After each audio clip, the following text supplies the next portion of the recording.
بسم الله الرحمن الرحيم الحمد لله رب العالمين وصلى الله على نبينا محمد وعلى آله وأصحابه أجمعين۔ پیارے بھائیوں، جمعہ سے پہلے ہماری آپ کی جو یہ مجلس چل رہی تھی اس میں جو بعض بنیادی باتیں رکھی گئی تھی وہ دل کی اہمیت، دل کی عبادات کی اہمیت اور دل کی عبادات میں مددگار بننے والی اور اس میں رکاوٹ بننے والی کیا کیا چیزیں ہیں، ان کا ذکر آپ کے سامنے ہوا تھا۔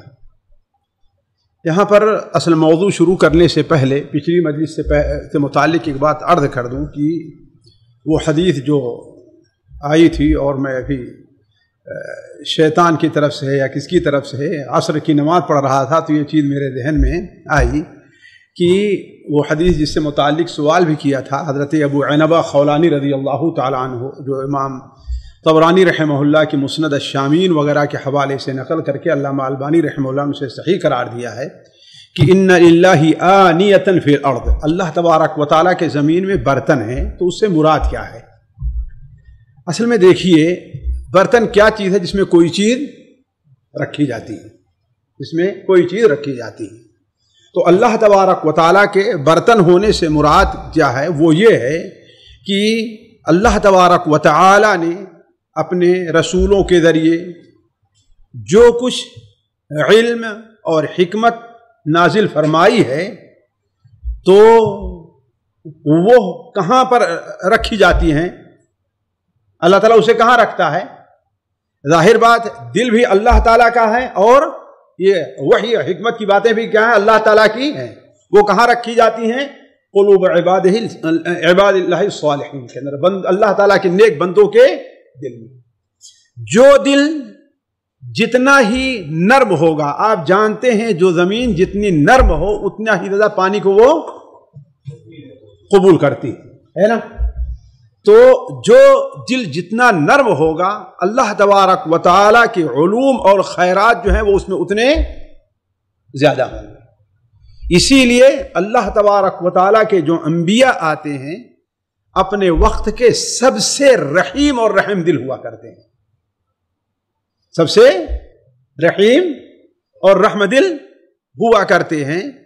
تو اللہ تبارک و تعالیٰ کے برتن ہونے کا معنی یہ ہے کہ اللہ تعالیٰ حکمتیں، علوم، خیرات، یہ ساری چیزیں اس کے اندر رکھتا ہے، وہ اس کو قبول کرتے ہیں، اور جس کے اندر یہ علوم اور خیرات جس قدر زیادہ ہوں گے، اللہ کے رسول صلی اللہ علیہ وسلم کا فرمان ہے کہ وَأَحَبُّهَا إِلَى اللَّهِ، ان برتنوں میں سب سے محبوب اللہ تعالیٰ کو کیا ہے؟ أَرَقُّهَا وَأَلْيَنُهَا،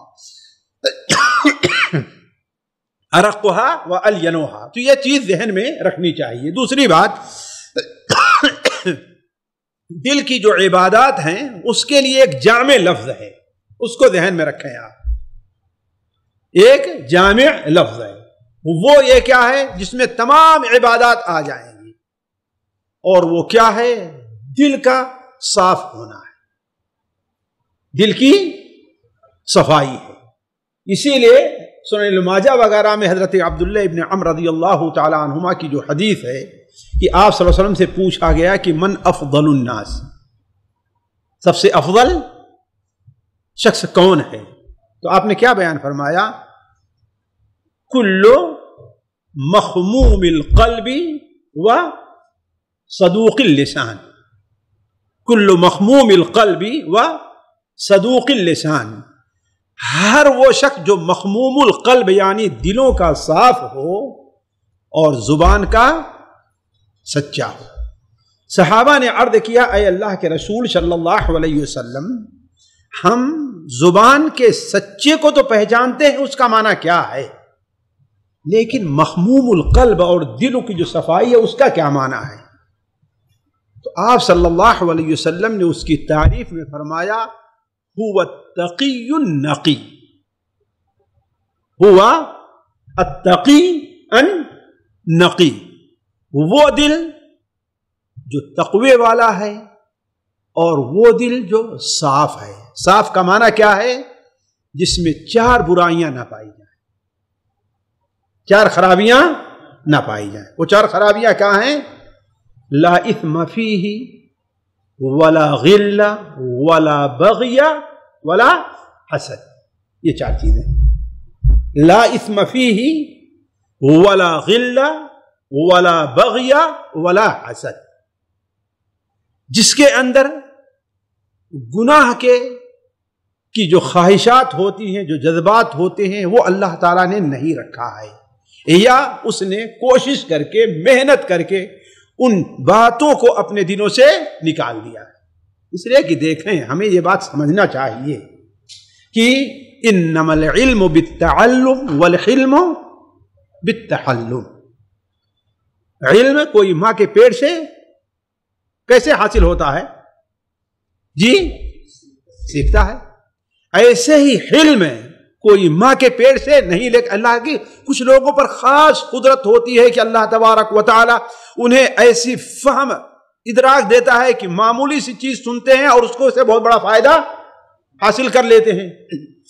ایک کتاب کو ایک بار پڑھیں گے اور اس کو یاد کر لیے، اور ہم لوگ جیسے امام شافعی رحمہ اللہ کے بارے میں آتا ہے، شاید مبالغہ ہو واللہ عالم، کہ وہ کتاب کو 2 صفحہ رہتا تو ایک صفحے کے اوپر کیا ہے اپنا ہاتھ رکھ لیا کرتے، تو کہیں ایسا نہ ہو کہ اس کے ساتھ ساتھ وہ بھی ہمارے ذہن کے اندر وہ اس قدر ان کا حافظہ تیز تھا۔ تو بعض لوگ ایسے ہوتے ہیں، لیکن عموماً کیا ہے، انسان اس سے عاری ہوتا ہے، اس سے تو والحلم بالتحلم۔ حلم کیسے آتا ہے؟ حلم کی کوشش کرنے، اپنے اندر پیدا کرنے سے یہ چیز پیدا ہوتی۔ تو ایسے ہی ہوا تقی النقی لا اثم فیہ ولا غل ولا بغی ولا غل ولا حسد۔ یہ وہ دل ہے جس کے اندر نہ تو اللہ تبارک و تعالی نے گناہ رکھا ہے، نہ کسی کے اوپر ظلم اور زیادتی کا جذبہ رکھا ہے، نہ ہی غل اس کے اندر ہے اور نہ ہی حسد ہے، تو سب سے بہتر جو دل ہے وہ کیا ہے؟ اللہ تبارک و تعالی جو دل کی جو سب سے اہم عبادت ہے کہ انسان کا دل کیا ہو؟ وہ صاف ہو، اور جو دل جتنا صاف ہوتا ہے اللہ تبارک و تعالی کو اتنا ہی محبوب، اور اللہ تعالی کی مخلوق میں اسے اتنی ہی زیادہ محبت حاصل ہوتی ہے۔ اللہ کی مخلوق میں اسے اتنی ہی زیادہ محبت حاصل ہوتی ہے جو دل جتنا صاف ہوتا ہے۔ ساتھیوں، میں اگر اپنی زندگی کے تجارب جو لوگوں پر کیا ہے کہ بعض لوگوں کو اللہ تبارک و تعالی لوگوں میں عجیب مقبولیت دیتا ہے، حتیٰ کہ دشمن بھی، اسی وجہ کیا ہوتی ہے کہ اس شخص نے اپنے آپ کو لوگوں کی طرف سے کیا ہے؟ صاف رکھا ہے۔ ہم نے اپنی زندگی میں، دیہات کی زندگیوں میں، اپنے والد مرحوم، ایک مثال دے رہا ہوں، شاید یہ جہاں ٹیپ اسے کاٹ دیا جائے تاکہ یہ نہ ہو کہ میں اپنی تعریف یہ کر رہا ہوں، والد مرحوم کو جتنا دیکھا ہے دل کا صاف شاید میری نظر میں نہ، وہ شخص جن سے یعنی دیہات میں دشمنی ہے، کل لاٹھیاں چلی ہیں، کچھ بھی ہوا ہے، آج اگر اس کے گھر میں میت ہو جائے سب سے پہلے کون پہنچ رہا ہے؟ والد صاحب۔ یہ کوئی معمولی چیز نہیں ہے۔ کل جو ہے آپ کے خلاف وہ لاٹھی اور آپ کے بچے کے پر لاٹھی مارا ہے کہ نہیں؟ اس کا سر پھوڑا ہے، آپ کا سر پھوٹا ہے، لیکن آج جب اس کے اوپر مشکل وقت آیا تو سب سے پہلے کون پہنچ رہا؟ ہم لوگوں کو اس وقت ڈر لگے، ہم لوگوں کو ڈر محسوس ہو کہ ارے وہاں جا رہے ہیں، اس کے یہاں جا رہے ہیں، لیکن سارا کام چھوڑ کر کے سب سے پہلے اس کے گھر کس کو پہنچنا ہے؟ صبر دلانا ہے، جنازے اس کا تجہیز کا، نہانے کا، ہر چیز کا اس کا انتظام کرنا ہے اس کا۔ تو اللہ تبارک و تعالی جو ہے کچھ لوگوں کے دل کو ایسا رکھتا ہے، اور یہ اسی وقت ہوتا ہے کہ انسان کو بہت سی قربانیاں دینی پڑتی ہیں۔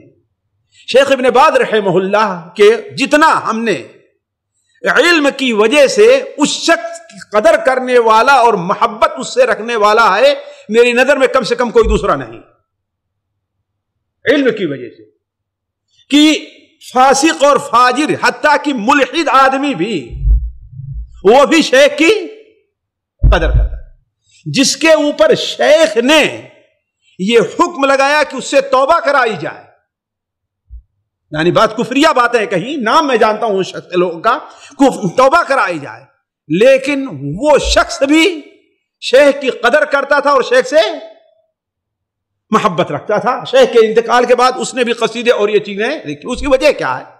لوگوں نے ایک بار پوچھا تو کہا کہ اولاً تو میں حق بات کسی کے بھی سامنے کہنے سے میں جھجکتا نہیں ہوں، کوئی بھی ہے، چھوٹا ہے یا بڑا ہے، میں حق کہہ دیتا ہوں. اور دوسرے یہ ہے کہ کوئی بھی میرے ساتھ جو کچھ کرتا ہے میں اس کے بارے میں کبھی اپنے دل کے اندر، بلکہ کہا سونے سے پہلے میں چاہتا ہوں کہ اسے اپنے دل سے نکال پھینکوں. بات آ گئی تو سب سے اس کی واضح مثال، ایک شخص جب شیخ دلم کے اندر الخرج کے اندر قاضی تھے تو ایک شخص کے خلاف شیخ نے جب کچھ فیصلہ کیا تو اس نے وہیں بھری مجلس میں شیخ کو برا بھلا کہا اور گالیاں دی اور نکل گیا.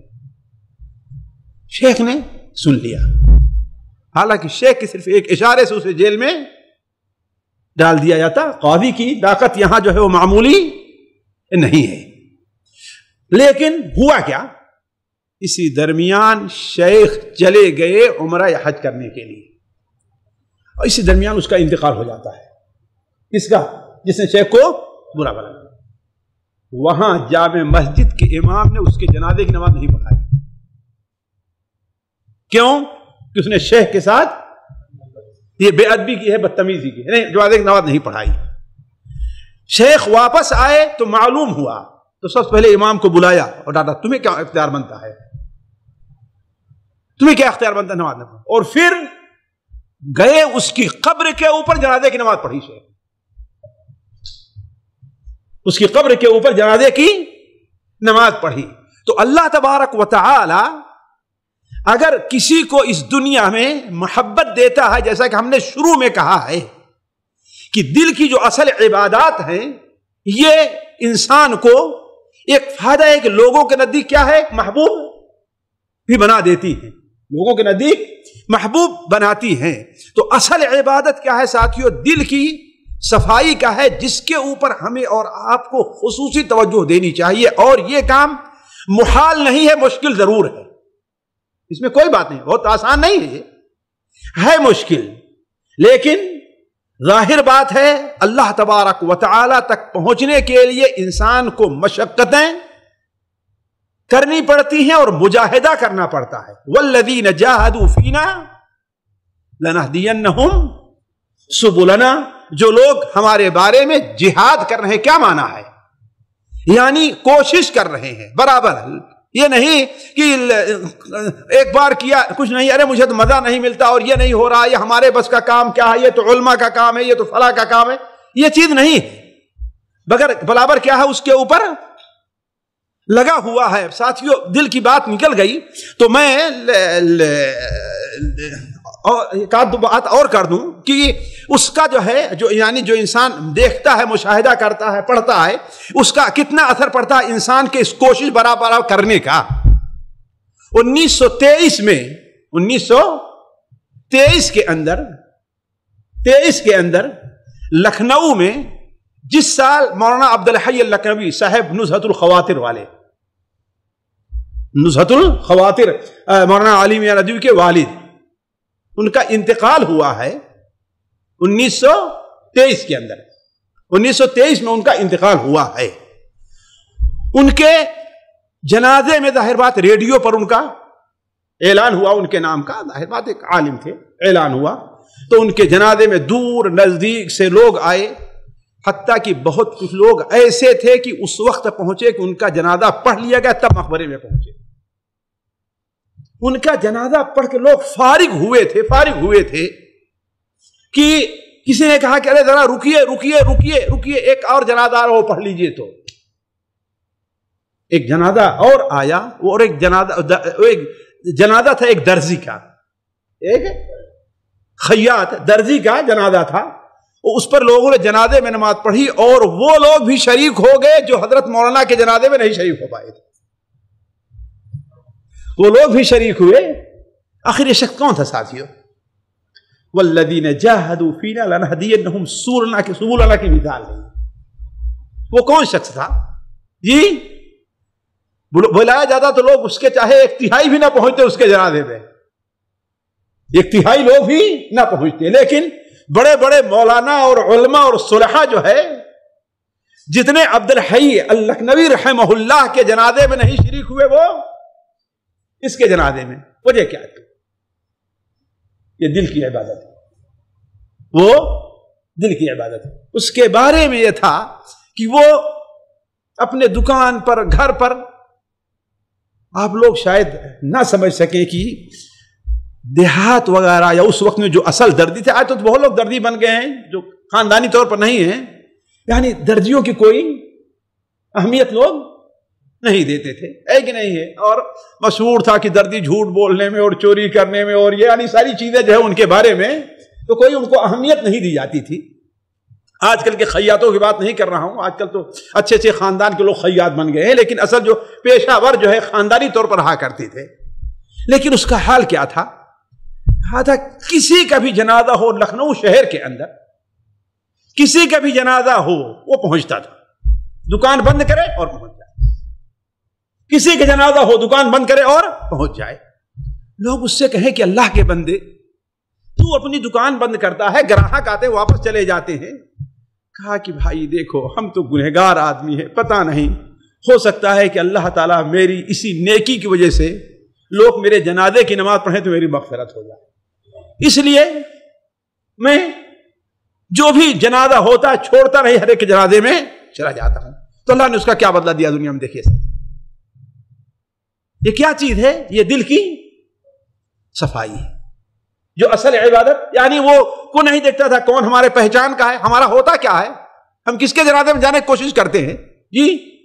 جو ہمارے جان پہچان کا کوئی کچھ نہیں ہے، جس کا ہے چلے چلو، جس کا ہے چلے چلو، کوئی ہمارے پہچان کا ہے نہیں پہچان کا ہے، مالدار کا ہے غریب کا ہے چھوٹے کا ہے بڑے کا ہے، بس ہوا اور نیکی۔ اسی لیے ساتھیوں، بات کہیں آگے آئے یا نہ آئے، پہلے میں کہہ دے رہا ہوں ایک بات کو، ہر انسان کو یہ کوشش کرنی چاہیے کہ وہ ایسا عمل کرے، ایسا عمل کرے جس میں دنیا کی مصلحت اور دنیا کے فائدے کا کوئی دخل نہیں، دنیا کی مصلحت اور دنیا کے فائدے کا کوئی دخل نہ ہو۔ کس کے لیے ہو عمل ہو؟ اللہ کی قسم، اگر آپ نے یہ عمل کر لیا، معمولی جنازے میں شرکت ہی کی بات کیوں نہیں ہو گئی، تو اللہ تبارک و تعالیٰ کے ہاں آپ کی مغفرت کے لیے یہ کافی، اللہ کی مغفرت کے لیے یہ کافی۔ تو انسان کوشش کرے دل میں کہ ایسا کوئی عمل کرے، دل، لیکن کیا ہونا چاہیے کہ اس عمل کے پیچھے کوئی دنیا کی مصلحت، کوئی دنیا کا فائدہ نہیں ہے اس کے پیچھے، صرف کسی محتاج غریب پریشان حال کی مدد ہی کرنا کیوں نہیں؟ روزانہ پڑوسی آپ کا ہے، بیوہ عورت ہے، یتیم بچے ہیں، ان کے لیے بازار سے سودا ہی لانا کیوں نہیں ہے؟ کوئی بھی چیز، یعنی معمولی سے معمولی چیز کیوں نہ ہو، تو انسان اپنے دل میں سامنے رکھے کہ کوئی ایسا عمل اس کے پاس ہو۔ اسی لیے وہ حدیث جو نبی کریم صلی اللہ علیہ وسلم کی بڑی مشہور ہے اور شاید ہی کوئی مقرر ہو جو اس کو نہ بیان کرتا ہو، صحیح بخاری اور مسلم میں ہے، حضرت عبداللہ ابن عمر کی حدیث کہ 3 آدمی جو غار میں پھنس گئے تھے، ہے نا، معلوم ہے ہر ایک کو، 3 آدمی جو غار میں پھنس گئے تھے، جی ان کے عمل کی خوبی کیا تھی؟ کیا خوبی تھی؟ اس میں سب سے بڑی خوبی یہی تھی، ورنہ بہت سے لوگ وہ کام کرتے ہیں، ہے کہ نہیں؟ لیکن خوبی کیا تھی کہ اس عمل کے پیچھے کوئی بھی چھوٹا بڑا دنیاوی مقصد نہیں تھا۔ اسی لیے بعض کتابوں میں، شاید ابو شیخ کی کتاب الامثال یا واللہ عالم، یا کون سی کتاب ہے، کتاب الشہاب یا نعوذ باللہ من ذالک، ایسی چیزیں ذہن سے نکل جاتی ہیں، اس کے آخر اس میں یہ حدیث موجود آخر میں ہے، من استطاع ان تکون له خبیۃ عمل صالح فلیفعل، جس سے ہو سکے کہ وہ کوئی پوشیدہ ایسا عمل ہو جو صرف اللہ کے لیے ہو تو اسے انسان کو کرنا چاہیے، چھوڑنا نہیں چاہیے۔ تو بات یہاں سے ساتھیوں نکلی تھی کہ سب سے اہم عبادت کیا ہے؟ وہ دل کی صفائی ہے۔ باقی ساری عبادات اسی کے تابع ہیں اور اس سے متفرع ہیں۔ اب آتے ہیں ہم اس پہلی عبادت کی طرف، جو پہلی عبادت ہم نے جب عبادت کی تقسیم کی تھی تو کیا تھا ساتھیوں؟ وہ پہلی عبادت سے سلیمان ندوی رحمہ اللہ کے جی کیا تھا؟ جی جی جی جی ماشاء اللہ، تقویٰ تھا۔ تقویٰ تھا سب سے پہلی دل کی عبادت۔ تقویٰ یہ بڑی اہم عبادت ہے ساتھیوں۔ تقویٰ اگر مانے تو تمام جو دینی تعلیمات ہیں ان کا خلاصہ تقویٰ ہے۔ جتنی دینی معاملات ہیں، دینی امور ہیں، دینی عبادات ہیں، ان کا خلاصہ کیا ہے؟ وہ تقویٰ ہے۔ اسی لیے آپ دیکھیں جتنے نبی اس دنیا میں آئے ہیں ان نبیوں نے سب سے پہلے اگر دعوت دی ہے تو کس کی دعوت دی ہے؟ وہ تقویٰ کی۔ آپ جو ہے سورہ شعراء وغیرہ ایک مثال میں دے رہا ہوں، آپ پڑھتے جائیں، اس کے اندر اللہ تعالیٰ کیا فرماتا ہے؟ کذبت قوم نوح المرسلین اذ قال لهم اخوهم نوح الا تتقون اذ قال لهم اخوهم نوح الا تتقون كذبت عاد المرسلين اذ قال لهم اخوهم هود الا تتقون كذبت ثمود المرسلين اذ قال لهم اخوهم صالح الا تتقون كذبت قوم لوط المرسلين اذ قال لهم اخوهم لوط الا تتقون كذب اصحاب الایکة المرسلين اذ قال لهم شعیب الا تتقون۔ دیکھیے تمام نبیوں کی دعوت کیا رہی ہے؟ وہ تقویٰ رہی۔ تو تمام دینی تعلیمات جو ہیں ان کا خلاصہ کیا ہے؟ تقویٰ ہے۔ اور یہی حکمت ہے، یہی علت ہے کہ اللہ تعالیٰ نے قرآن مجید کو ہدایت کی کتاب کس کے لیے بتائی ہے؟ جی متقین کے لیے، ھدی للمتقین۔ تمام ظاہری اور باطنی جتنی تمام ظاہری جو عبادات ہیں، تمام ظاہری عبادات ان کا مقصد کیا ہے؟ کہ انسان اپنے اندر تقویٰ پیدا کر لے۔ یا ایھا الناس اعبدوا ربکم، یا ایھا الناس اعبدوا ربکم یا ایھا الناس اعبدوا ربکم الذی خلقکم والذین من قبلکم لعلکم تتقون۔ یہ توحید ہے نا، توحید ہے نا، یا ایھا الناس اعبدوا ربکم، یعنی توحید کو یہ اپنانے کا مقصد کیا ہے؟ کہ انسان متقی بن جائے۔ ان الصلاۃ تنہی عن الفحشاء والمنکر۔ اسی طریقے سے لا تقم فیہ ابدا لمسجد اسس علی التقوی، گویا نماز کس چیز میں پڑھی جاتی ہے؟ تاکہ بندے کے اندر تقویٰ پیدا ہو۔ روزے سے متعلق اللہ نے کیا فرمایا؟ یا ایھا الذین آمنوا کتب علیکم الصیام کما کتب علی الذین من قبلکم لعلکم تتقون۔ اسی طریقے سے عبادات کو دیکھ لیے، قربانی ہے، اس کا مسئلہ کیا ہے؟ لن ینال اللہ لحومها ولا دماؤها ولکن ینالہ التقوی منکم۔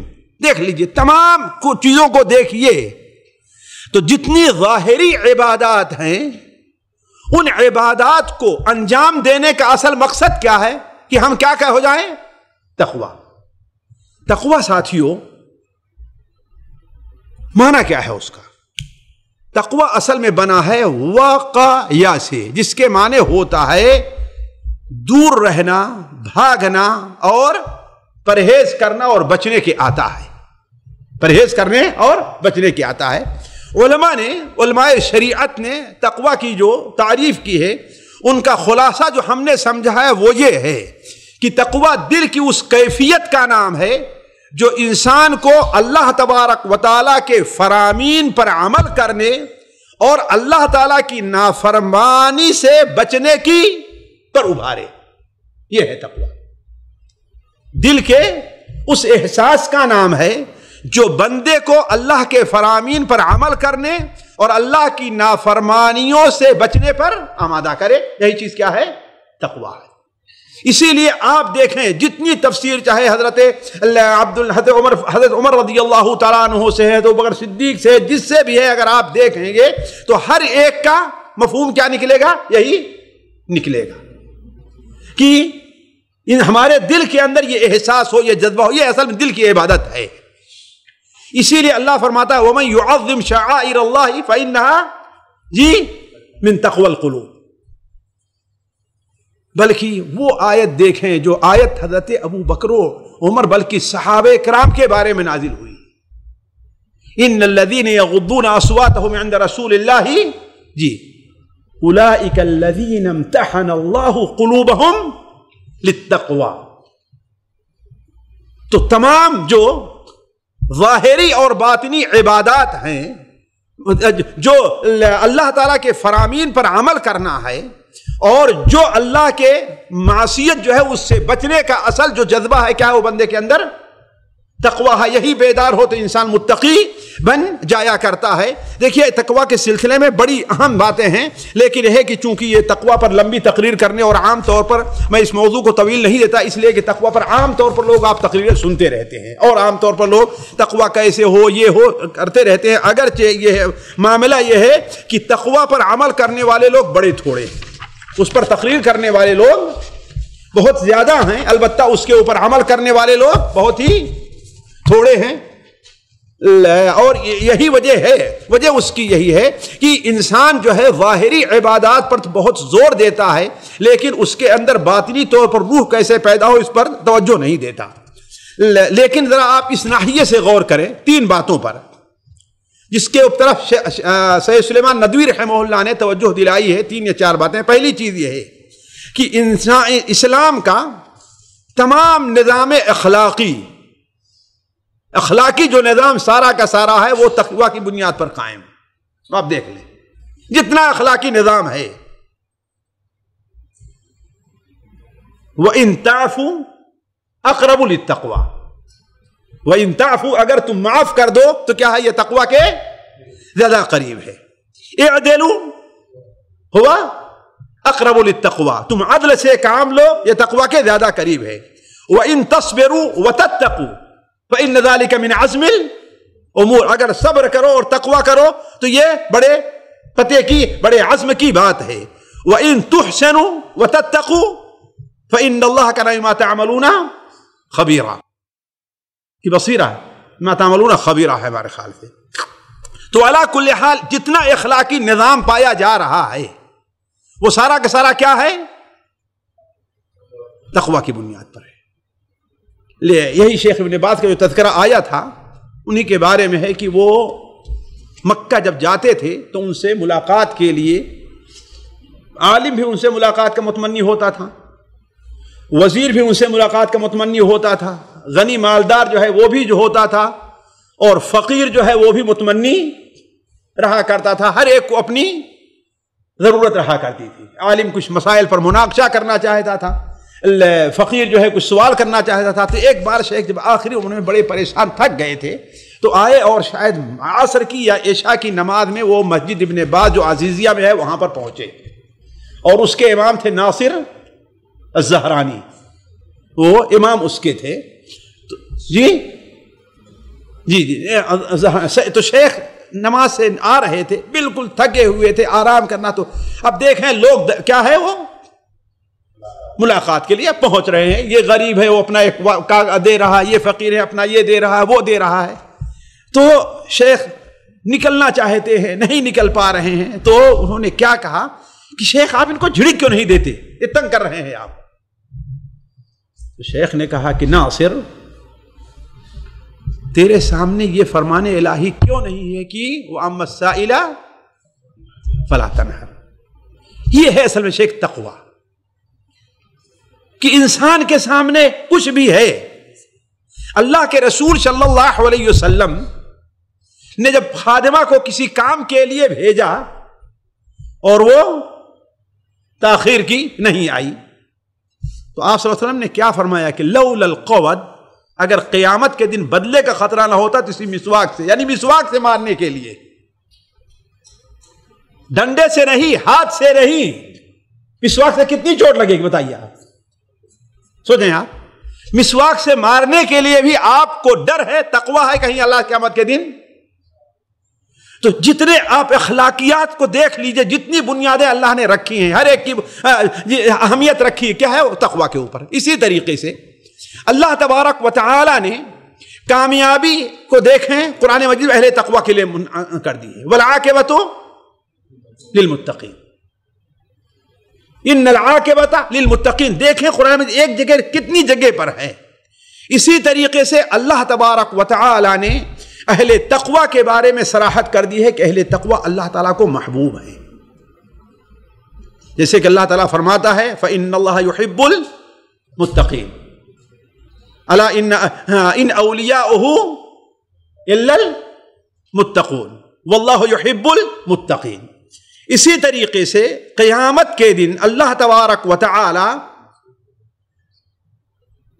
نے اللہ تبارک و تعالی کے جو معیت سے اس دنیا میں بھی یا آخرت میں سرفراز ہونے والے لوگ کون ہیں؟ وہ ہیں جو تقوی والے ہیں۔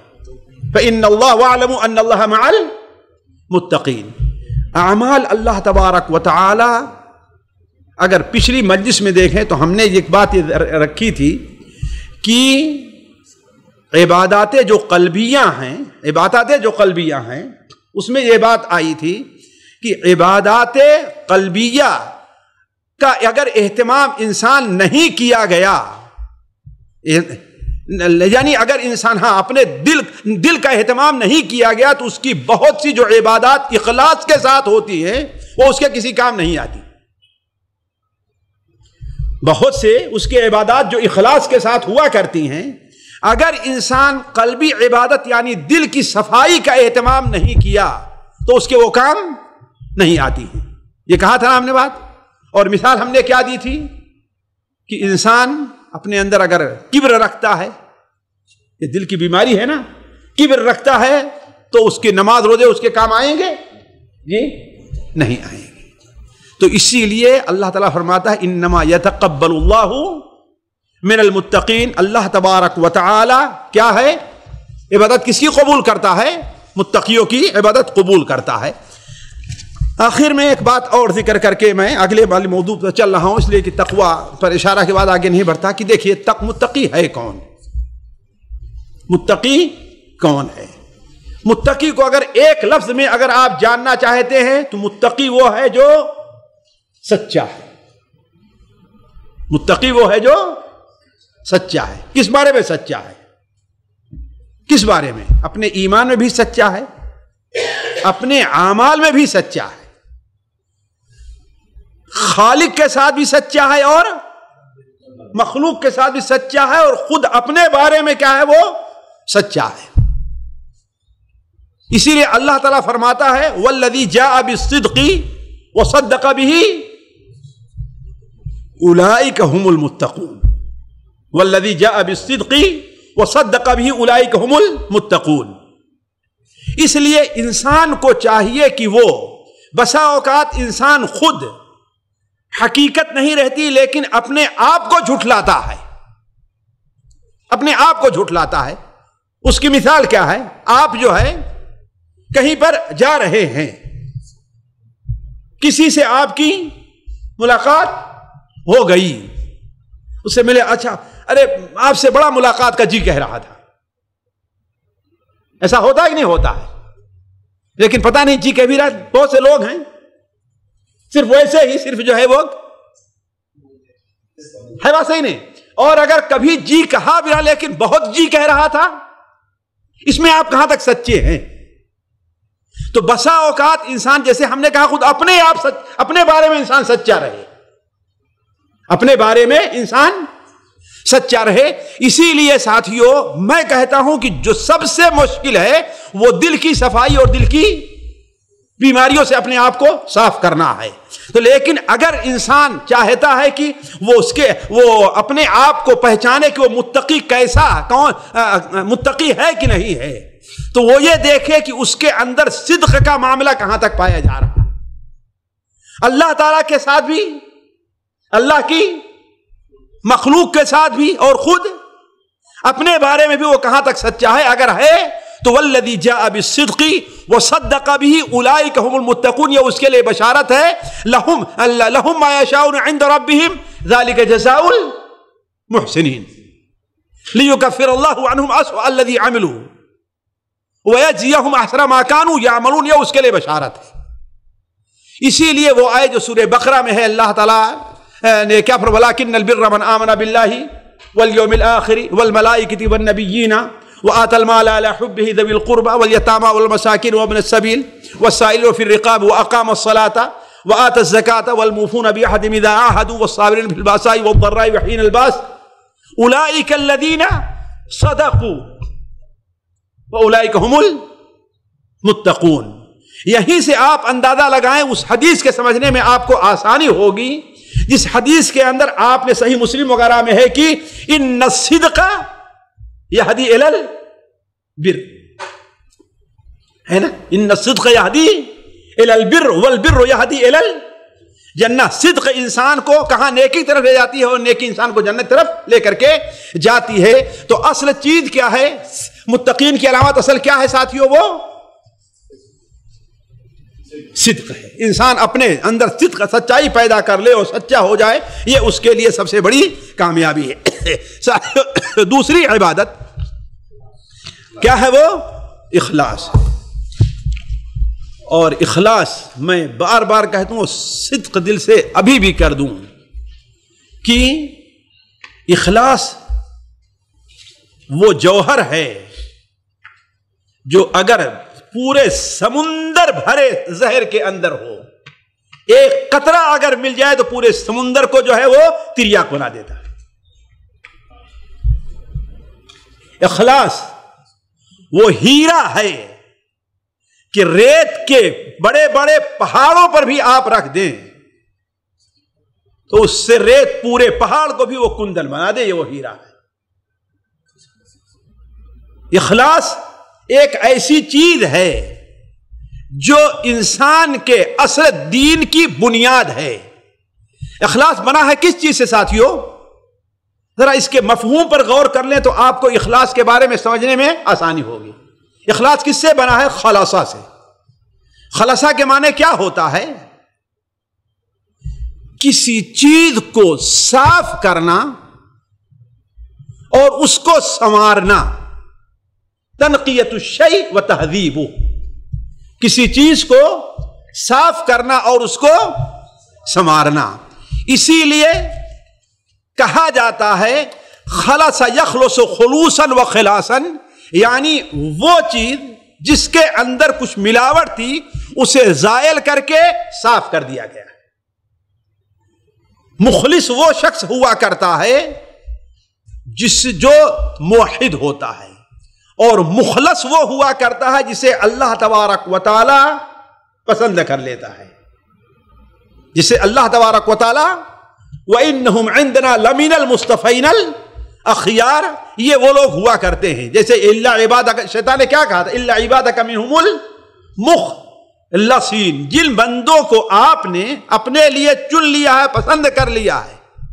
اسی لیے یہاں پر علماء بلاغت نے ایک نقطہ رکھا ہے شیخ صاحب، دیکھیے خالصہ اور صفا دونوں میں فرق ہے۔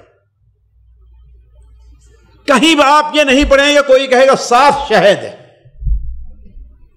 یہ کہتا ہے کوئی صاف شہد، اور کہیں نہیں کہیں خالص پانی۔ جی کیوں؟ آخر کیوں صاف پانی اور خالص شہد؟ خالص پانی کیوں نہیں کہتے؟ صاف شہد کیوں نہیں کہتے؟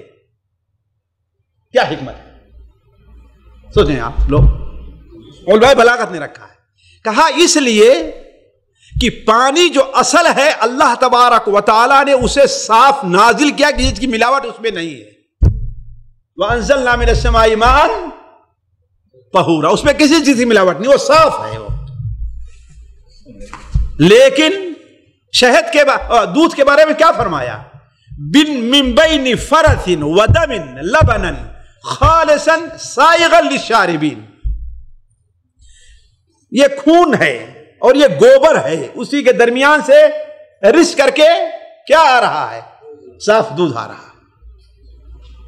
تو گویا اصل یہ ہے کہ دودھ میں ملاوٹ ہے، اصل یہ ہے کہ شہد میں ملاوٹ ہے کہ نہیں؟ شہد اس میں کیا کیا چیزیں رہتی ہیں، اس سے نچوڑ کے صاف کیا جاتا ہے نا، ہے کہ نہیں؟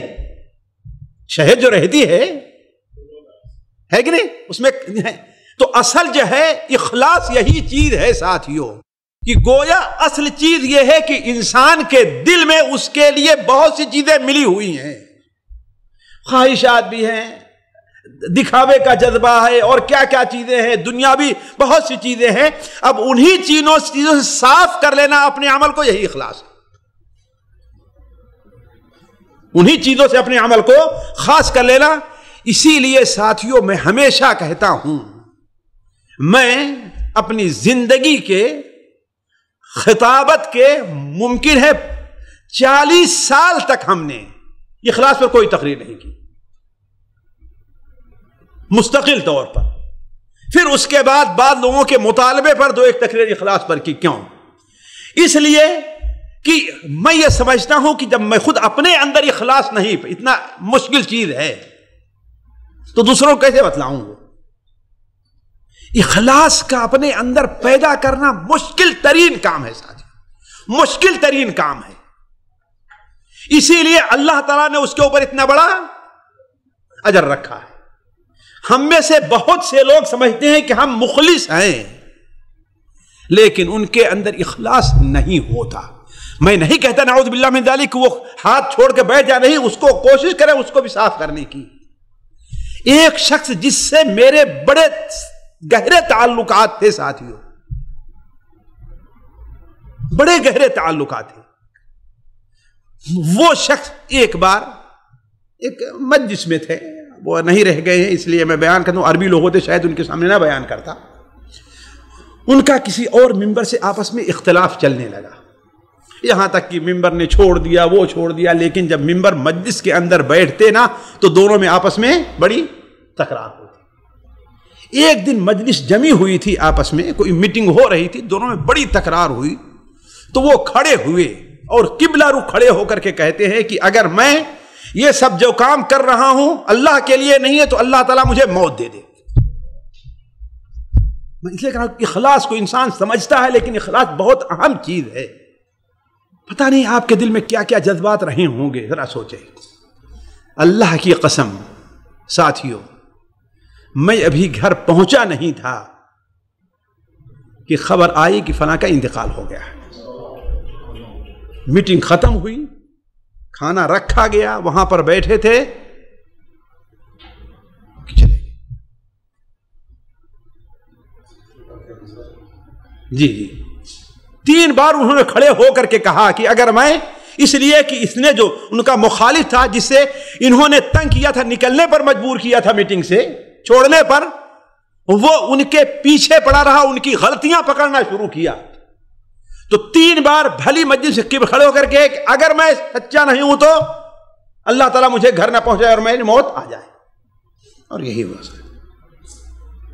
تو اس لیے اخلاص کے بارے میں کسی سے گفتگو کرتے ہوئے، سمجھتے ہوئے یا کہتے ہوئے انسان کو بار بار سوچنا کہیں میرے اخلاص کے اندر۔ اسی لیے مجھے حنبل رحمہ اللہ کا ایک قول یاد آتا ہے کہ وہ کہا کرتے تھے، کسی نے ان کے کسی موقع پر ان کے بیٹے نے کہا کہ یہ آپ کے اخلاص کی علامت ہے، تو کہا بیٹا والاخلاص صعب ولكن ارجو،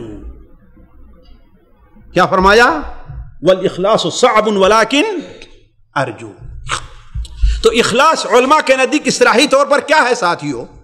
کہ عبادت کا کوئی بھی کام ہو اسے صرف اللہ کی تقرب اور رضا کی غرض سے کیا جائے، لوگوں کی تعریف، لوگوں سے کسی نفع کا حصول مقصد نہ ہو، اور اس قسم کی کوئی دنیاوی غرض نہ ہو، یا عمل صرف اللہ کے لیے ہو اور ان چیزوں سے بچا ہو جو اسے برباد کریں۔ یہ ہے اخلاص، یہ ہے اخلاص۔ ساتھیوں اخلاص یہ پر گفتگو بڑی لمبی ہے اور اس کے بڑے فوائد ہیں دنیا کے اندر بھی آخرت کے اندر بھی، لیکن جی دیکھیں جو ہم نے سمجھا ہے اور نوٹ کیا ہے علماء کے اقوال سے، وہ یہ ہے کہ عبادت کا کوئی بھی کام ہو اسے صرف اللہ کے تقرب و رضا کی غرض سے کیا جائے، صرف اللہ کے تقرب اور اس کے رضا، لوگوں کی تعریف اس بارے میں، لوگوں سے کسی نفع کا حصول وہاں پر مقصد نہ ہو، اور نہ اس کے علاوہ کوئی دنیاوی غرض پائی جائے، یا عمل صرف اللہ کے لیے ہو اور ان چیزوں سے بچا ہو جو اسے برباد کرے۔ یہ مختصر ہے، عمل صرف اللہ کے لیے ہو اور ان تمام چیزوں سے بچا ہو جو اسے برباد کرے۔ کوئی بھی کام خالص اللہ کی رضا کے لیے انسان ادا کرے۔ یہاں پر ایک بات اور کر دیکھیں، اخلاص کا معنی دو علماء لیتے ہیں۔ ایک معنی اخلاص کا یہ ہے کہ انسان کوئی بھی کام کرے تو وہ کس کے لیے کرے؟ صرف اللہ کے لیے کرے۔ اور اخلاص کا دوسرا ایک معنی یہ بھی ہے کہ انسان جو بھی کام اللہ کے لیے کر رہا ہے اس کام میں کسی اور کی ملاوٹ عمل شامل نہیں ہو۔ فرق سمجھیں، انسان مثال کے طور پر جو عبادت کر رہا ہے یہ خالص اللہ کے لیے کر رہا ہے، لیکن وہ کام کسی اور کے لیے نہ کرے۔ اللہ انشاءاللہ نماز پڑھ رہا ہے اور اس سے اس کا مقصد کیا ہے؟ صرف اللہ تبارک و تعالیٰ کو راضی کرنا ہے، کوئی فائدہ حاصل کرنا۔ فرق سمجھے دونوں؟ سمجھنے کی کوشش کریں۔ اخلاص کا دو معنی ہے۔ ایک معنی یہ ہے کہ بندہ کوئی بھی جو کام کرے صرف اور صرف اللہ کی رضا کے لیے کرے، صرف اللہ کی رضا کے لیے کرے، وہاں پر دنیاوی کوئی فائدہ پیش نظر نہ ہو یا کسی نقصان سے بچنا پیش نظر نہ ہو۔ مثال تو انسان نماز پڑھے تو کس کے لیے پڑھے؟ کس لیے پڑھ رہا ہے؟ صرف اللہ کے رضا کے لیے پڑھ رہا ہے، ایک چیز۔ دوسری چیز اخلاص میں یہ داخل ہے کہ یہ عمل جو ہے جو صرف اللہ کے لیے کر رہا ہے، یہ عمل کسی اور کے لیے نہ کرتا ہو۔ یعنی انسان نماز ابھی جو پڑھے صرف اللہ کے لیے پڑھ رہا ہے، لیکن وہ سجدہ کیا ہے؟ وہ کبھی جاتا ہے دوسرے کو بھی سجدہ کرتا ہے۔ یہ بھی ایک اخلاص ہے۔ فرق سمجھیں؟ اس کا فائدہ حاصل کرنا جی، اور اس کو کرتے ہوئے مقصد نہیں، اس عبادت میں کسی اور کو، ویسی عبادت کسی اور کے لیے نہ کرنا، ایک چیز یہ ایک اخلاص ہے۔ ایک اخلاص یہ ہے کسی اور کے لیے، بسا اوقات انسان کسی اور کے لیے تو نہیں کرتا ہے لیکن اس میں اپنا کوئی دنیاوی فائدہ مد نظر رہتا ہے۔ مثال کے طور پر میں تقریر جو ہے صرف اللہ کے لیے کرتا ہوں، کسی اور کے لیے نہیں کرتا میں، لیکن ہماری تقریر کا جو مقصد ہوتا ہے صرف کیا ہے؟ اللہ کی رضا ہے۔ یہ دونوں میں فرق ہے۔ شیخ صاحب سمجھیں، میں سجدہ جو کرتا ہوں کس کے لیے؟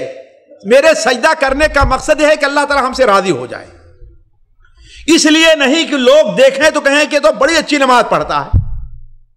ایک اخلاص یہ ہے، اور ایک اخلاص یہ ہے کہ یہ سجدہ جو میں ابھی اللہ کی رضا کے لیے کر رہا ہوں کسی اور کے لیے عمل میں نہیں کر۔ یہ ہے اخلاص کی دو صورتیں جو ہے، اور دونوں صرف کس کے لیے ہونی چاہیے؟ اللہ کے لیے ہونی چاہیے۔ وما امروا الا ليعبدوا الله مخلصين له الدين۔ اس کے بڑے فوائد ہیں، لیکن میں یہاں پر ایک عام چیز جو ہے اس کو کہ اخلاص کو ہم کیسے جانیں کہ ہم مخلص ہیں، یہ اصل میں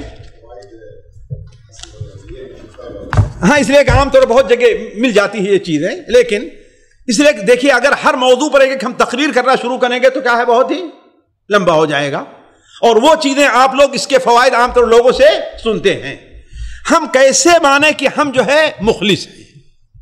پہلی چیز یہ ہے کہ انسان کوئی بھی کام جو کر رہا ہے، کوئی بھی کام کر رہا ہے نیک کام، وہاں نیت جو ہے صرف اللہ کی رضا ہونی چاہیے، بس اور کچھ نہیں۔ یہ انسان سوچ لے کہ یہ کام جو کر رہا ہے، آیا ہمیں اس کے پیچھے ہمیں تنخواہ لینا تو مقصد نہیں ہے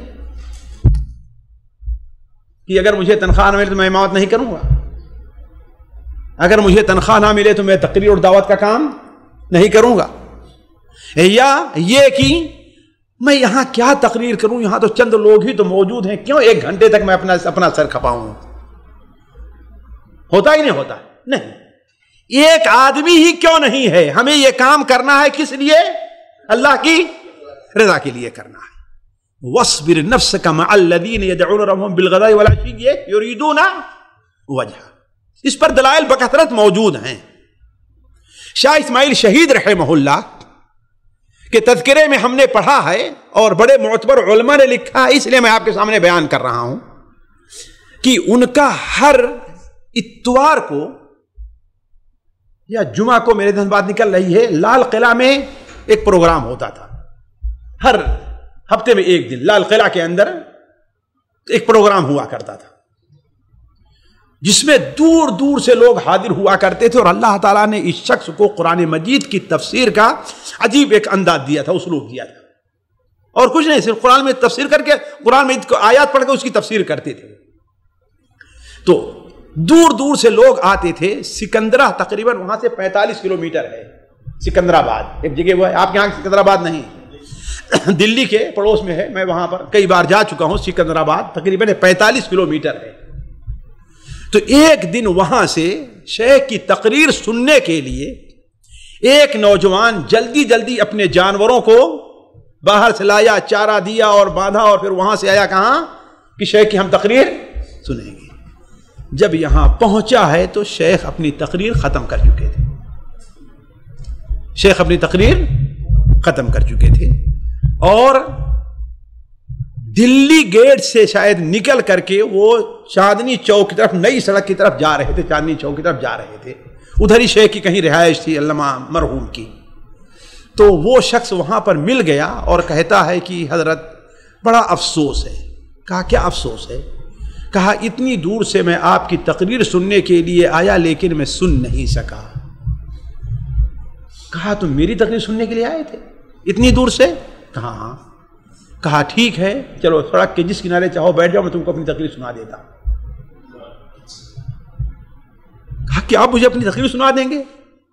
کہا جس اللہ کو راضی کرنے کے لیے اتنے لوگوں کو سنایا ہے، اسی رب کو راضی کرنے کے لیے تمہیں بھی سنا دوں گا. اور بیٹھا اور پوری تقریر اس کے سامنے دہرا دی. یہ ہے کہ کام کس کے لیے ہے صرف، اور ہم کیا ہیں؟ مجمع اگر نہیں ہے تو مزاج ہمارا. دیکھیے یہ ریا کے چور دروازے ہیں جس کو ہم اور آپ محسوس نہیں کرتے. اسی لیے صبح جو ہم نے کہا ہے کہ بزرگوں کے پاس بیٹھے ایسی چیز معلوم ہوگی، لیکن ہم لوگ جو ہے اس پر توجہ نہیں دیتے.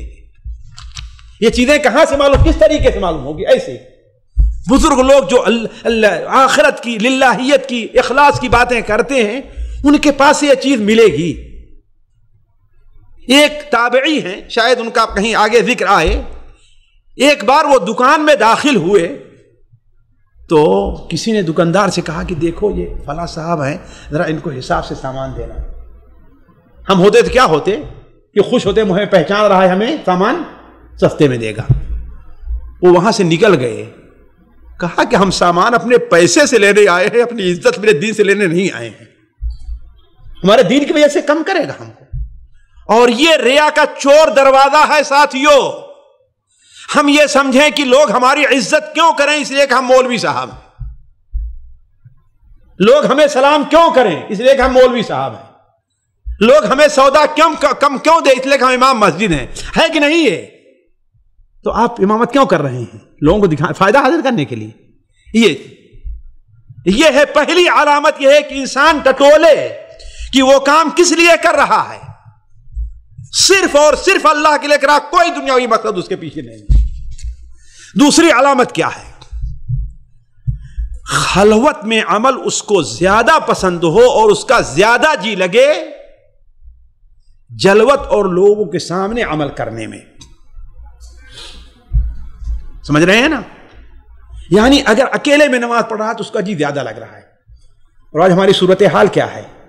جب تک مسجد میں لوگ بیٹھے رہیں گے ہمارا بھی جی لگے گا کہ مسجد میں ہم بھی بیٹھے رہیں.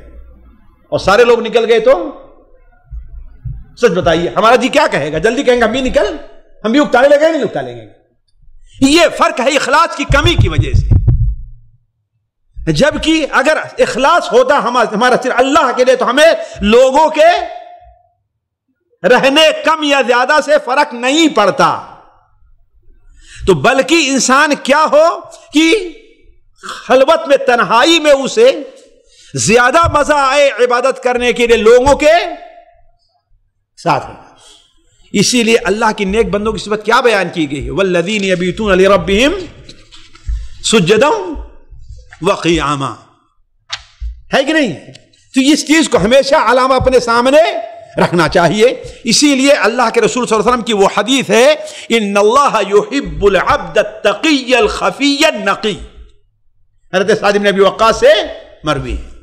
سعد بن ابی وقاص رضی اللہ عنہ مروی ہے صحیح مسلم میں، مسند احمد میں کہ ان اللہ یحب العبد التقی الخفی الغنی الخفی، ان اللہ یحب العبد التقی الغنی الخفی. تین صفتیں. اللہ تعالیٰ اس بندے سے محبت کرتا ہے جو تقی ہے، جس کے دل میں تقوی ہے، جیسا کہ تقوی ہر اصل بنیاد ہے نا، اور غنی تمام لوگوں سے بے نیاد ہے، خفی اور پوشیدہ عمل کرنے والا ہے، پوشیدہ عمل کرنے والا ہے.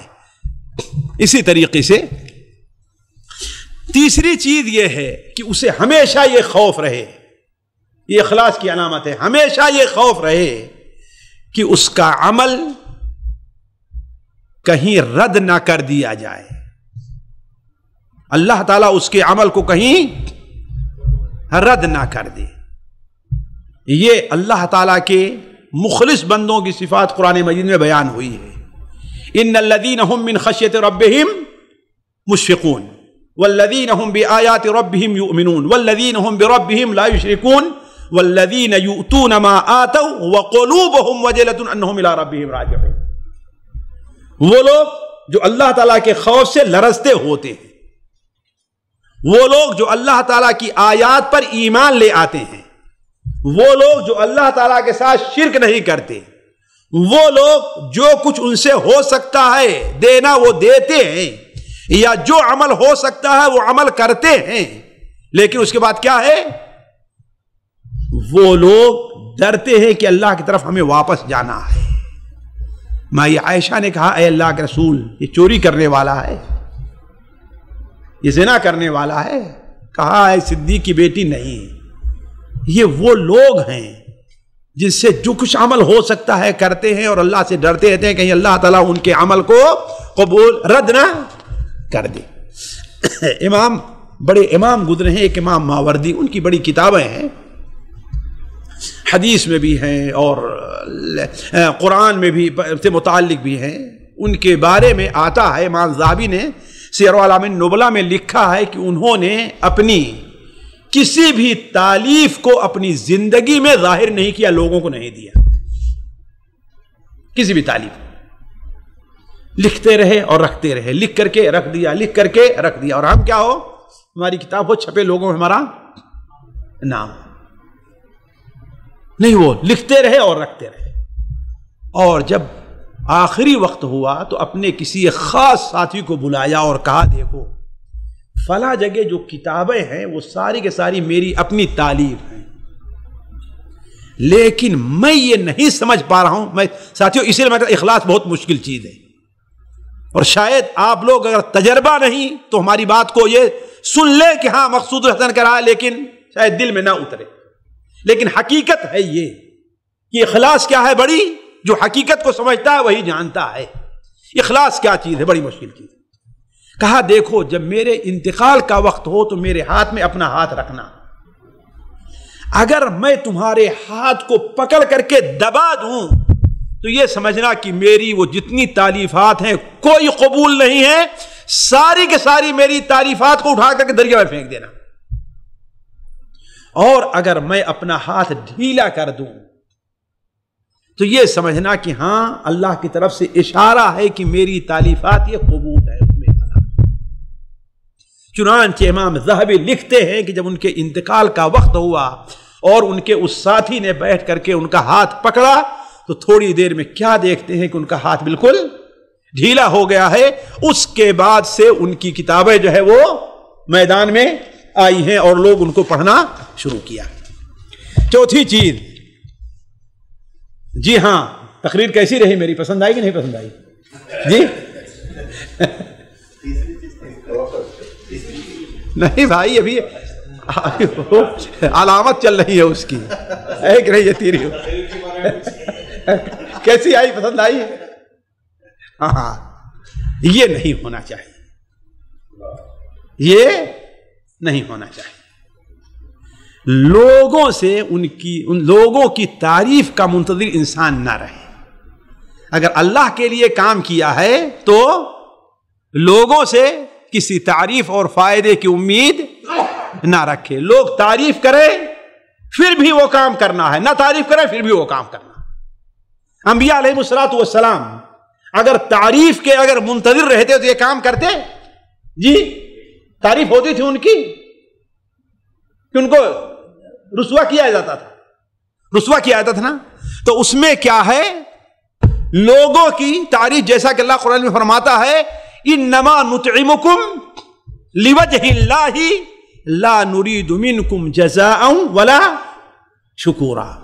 آج ہمارا حال یہ ہے ساتھیو کہ ہم یقیناً اللہ کے لیے کسی غریب کی مدد کرتے ہیں، غریب کی مدد کرتے رہتے ہیں، لیکن اگر اس سے ذرا سی ناراضگی ہو جاتی ہے تو فوراً ہم لوگوں سے بھی کہتے ہیں کہ دیکھو ہم تو اپنے اعتبار سے اس کو اتنی مدد کرتے رہے، مشکل رہی تو اس کو اپنے گھر میں جگہ بھی دی، لیکن آج صورتحال یہ ہے کہ ہم کو آنکھ دکھا رہا ہے۔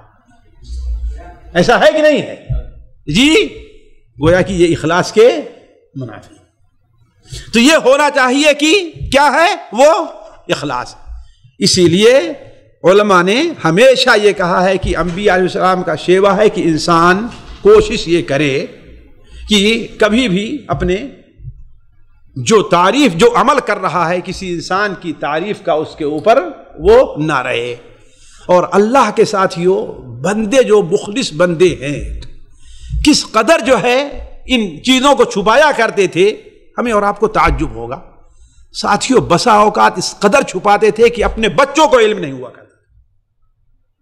دکان پر ہے، صبح کو ٹفن، کیا کہتے ہیں اس کو، ناشتے کا ٹفن لے کر کے جاتے تھے، گھر والے سمجھتے تھے کہ کیا ہے وہ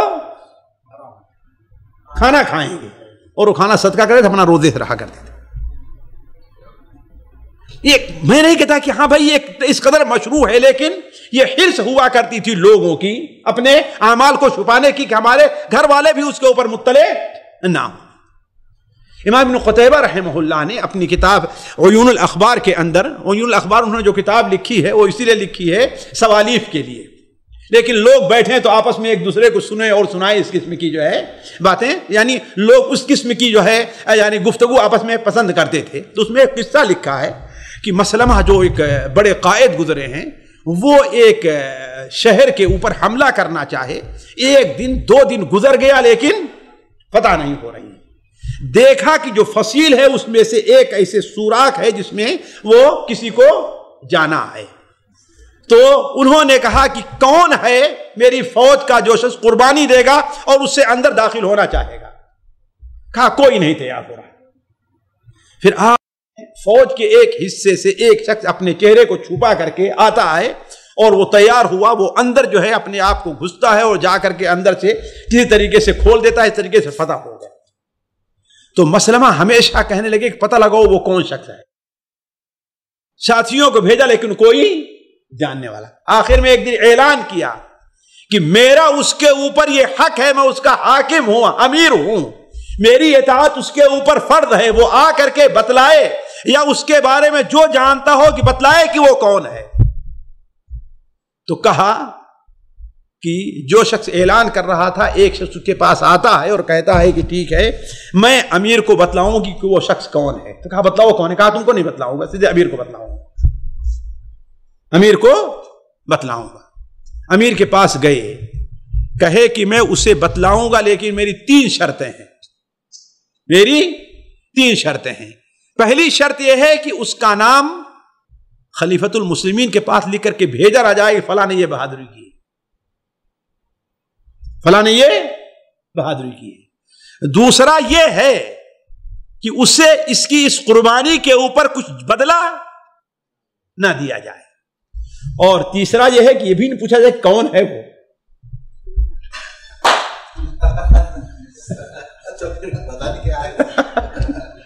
نہیں بتا رہا ہے، یہ بھی نہ پوچھا جائے کہ وہ کون ہے، کس خاندان کا ہے، یہ تفصیلات.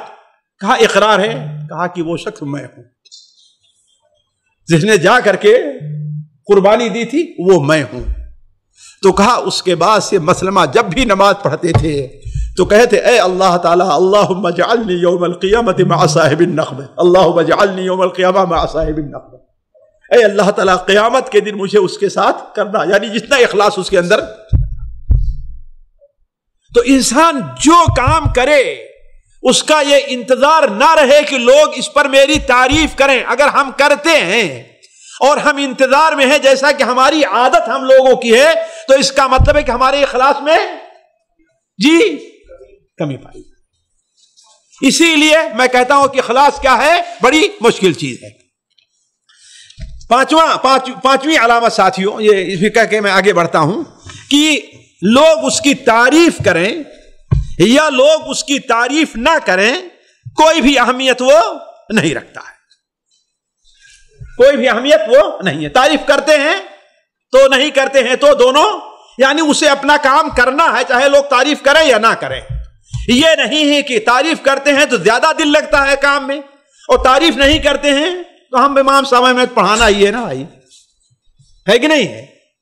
ہم تو تقریر کرنا ہمیں نوکری ہے، ہمیں بلایا گیا، ہمیں تقریر کرنی ہے چاہے لوگ ہماری تعریف کریں یا، لیکن تعریف کریں تو بڑی خوشی ہوتی ہے، لیکن اس کے نزدیک کیا ہے؟ کچھ نہیں. تعریف کریں پھر بھی ویسے ہی کرنا ہے اس کو، وہ کسی چیز کا انتظار نہیں کرتا ہے. یہ چند علامتیں ہیں ساتھیوں جو ہم نے سمجھا ہے کہ اخلاص کی یہ علامتیں ہوتی ہیں. اور اگر سامعین کرام، ہمارے علمی اور عوامی دروس اور سوال و جواب کی مجلسوں سے آپ خود بھی مستفید ہوں اور اپنے دوست و احباب کے ساتھ بھی شیئر کریں. عین ممکن ہے کہ آپ کے شیئر سے کسی کی اصلاح اور آپ کے لیے صدقہ جاریہ بن جائے. واٹس ایپ پر اسلامک میسج حاصل کرنے کے لیے نمبر نوٹ فرمائیں: یعقوب عزیز 00966 5089 59707. واٹس ایپ سوال جو آپ گروپ میں ایڈ ہونے کے لیے نمبر نوٹ فرمائیں: عبدالسلام عمری 00966 502627 622. نمبر بھیجتے ہوئے نام اور پتہ ضرور لکھیں. اسی طرح ہمارے یوٹیوب چینل اسلامی دعویٰ کو ضرور سبسکرائب کریں تاکہ ہماری ہر نئی اور اہم ویڈیو کی اطلاع آپ کو فوری حاصل ہو جائے. تمام دروس، مقالات اور سوال و جواب سیریز کے لیے ہماری مشہور ویب سائٹ www.islamidawah.com کا مشاہدہ کرتے رہیں. السلام علیکم ورحمۃ اللہ وبرکاتہ.